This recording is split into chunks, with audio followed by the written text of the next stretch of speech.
سوچیں ایک ایسا بادشاہ جس کے پاس اربوں ڈالر کی دولت ہو، دنیا کی جدید ترین فوج ہو اور دنیا کی سب سے بڑی طاقت امریکہ اس کے ساتھ کھڑی ہو، لیکن پھر بھی ایک دن ایسا آئے کہ وہ اپنے ہی ملک سے بھاگنے پر مجبور ہو جائے۔ ایران میں لاکھوں لوگ سڑکوں پر نکل آئے، لوگ اپنے ہی بادشاہ کے خلاف نعرے لگا رہے تھے اور صرف چند مہینوں میں 2500 سالہ پرانی بادشاہت ختم ہو گئی۔ آخر ایسا کیا ہوا تھا؟ آج ہم بات کریں گے ایران کے آخری بادشاہ محمد رضا پہلوی کی۔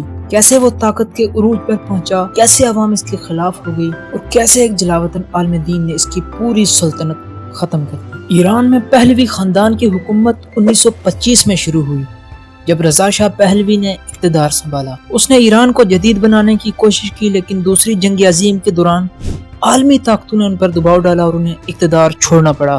شروع میں وہ زیادہ طاقتور نہیں تھے کیونکہ ملک میں پارلیمنٹ اور وزیر اعظم بھی طاقت رکھتے تھے۔ اسی دوران ایران میں ایک اہم سیاسی رہنما سامنے آئے، ان کا نام تھا محمد مصدق۔ 1950 کی دہائی میں ایران کے پاس دنیا کے سب سے قیمتی وسائل میں سے ایک تھا تیل، لیکن اس تیل پر زیادہ تر کنٹرول برطانوی کمپنیوں کا تھا۔ اس وقت کے وزیر اعظم محمد مصدق نے ایک تاریخی فیصلہ کیا۔ انہوں نے اعلان کیا کہ ایران کا تیل اب صرف ایران کی ملکیت ہوگا۔ اس فیصلے کو تیل کی نیشنلائزیشن کہا جاتا ہے۔ یہ فیصلہ امریکہ اور برطانیہ کو سخت ناپسند ہوا۔ پھر 1953 میں ایک خفیہ آپریشن کیا گیا جسے تاریخ میں 1953 ایرانین کپ ڈیٹیٹ کہا جاتا ہے۔ اس بغاوت میں امریکہ کی خفیہ ایجنسی CIA اور برطانیہ کی خفیہ ایجنسیوں نے کردار ادا کیا۔ اس آپریشن کے بعد وزیر اعظم محمد مصدق کی حکومت ختم ہو گئی اور شاہ ایران کو دوبارہ مکمل طاقت مل گئی۔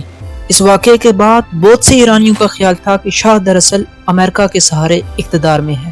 اقتدار مضبوط ہونے کے بعد شاہ ایران دنیا کے طاقتور حکمرانوں میں شامل ہو گیا۔ اس نے اربوں ڈالر خرچ کیے جدید فوج بنانے پر، مغربی طرز کے شہر بنانے پر، شاہانہ محلات اور تقریبات پر۔ 1971 میں شاہ نے ایک شاندار جشن منایا جس میں دنیا کے کئی بادشاہوں اور صدور کو مدعو کیا گیا۔ یہ جشن ایران کی 2500 سالہ بادشاہت کے نام پر تھا، لیکن اس جشن پر اتنا پیسہ خرچ ہوا کہ عام عوام میں غصہ بڑھنے لگا، کیونکہ اس وقت بہت سے ایرانی غربت کا شکار تھے۔ وقت کے ساتھ ساتھ عوام کا غصہ بڑھتا گیا۔ اس کی کئی بڑی وجوہات تھیں۔ اس کی سب سے بڑی وجہ سیاسی آزادی کی کمی تھی۔ شاہ کی حکومت میں سیاسی آزادی بہت محدود تھی۔ حکومت کے مخالفین کو گرفتار کیا جاتا تھا اور کئی سیاسی جماعتوں پر پابندی لگا دی گئی۔ شاہ نے اپنی حکومت کو بچانے کے لیے ایک خفیہ ادارہ بنایا جسے ساوک کہا جاتا ہے۔ اس ادارے کا کام مخالفین پر نظر رکھنا تھا۔ بہت سے لوگوں کا الزام تھا کہ ساوک مخالفین کو جیلوں میں ڈالتا اور ان پر تشدد کرتا تھا۔ اسی وجہ سے عوام میں خوف اور غصہ دونوں بڑھنے لگے۔ مغربی اثرات۔ شاہ نے ایران کو مغربی انداز میں بدلنے کی کوشش کی۔ 1963 میں اس نے اصلاحات کا ایک پروگرام شروع کیا جسے وائٹ ریولوشن کہا جاتا ہے۔ اس میں زمین کی اصلاحات، خواتین کو ووٹ کا حق اور تعلیم کے منصوبے شامل، لیکن بہت سے مذہبی علماء کو یہ تبدیلیاں اسلامی روایات کے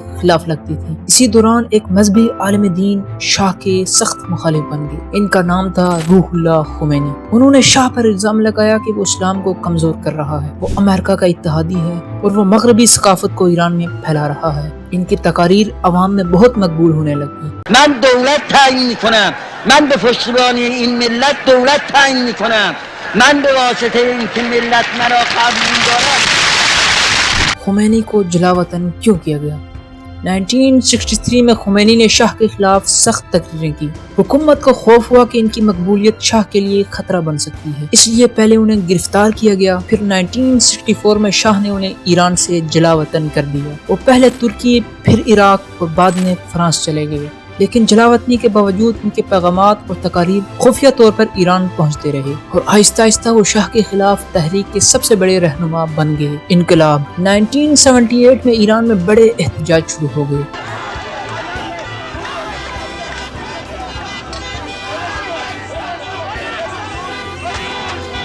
طلباء، مزدور، علماء اور عام عوام سڑکوں پر نکل آئے۔ ملک بھر میں ہڑتالیں شروع ہو گئی اور معیشت رک گئی۔ آخرکار جنوری 1979 میں شاہ ایران نے ملک چھوڑ دیا۔ چند ہفتوں بعد خمینی ایران واپس آئے اور ایران میں ایک بڑا انقلاب کامیاب ہو گیا جسے ایرانین ریولوشن کہا جاتا ہے۔ اس انقلاب کے بعد ایران میں بادشاہت ہمیشہ کے لیے ختم ہو گئی۔ شاہ ایران کا انجام۔ شاہ ایران ملک چھوڑنے کے بعد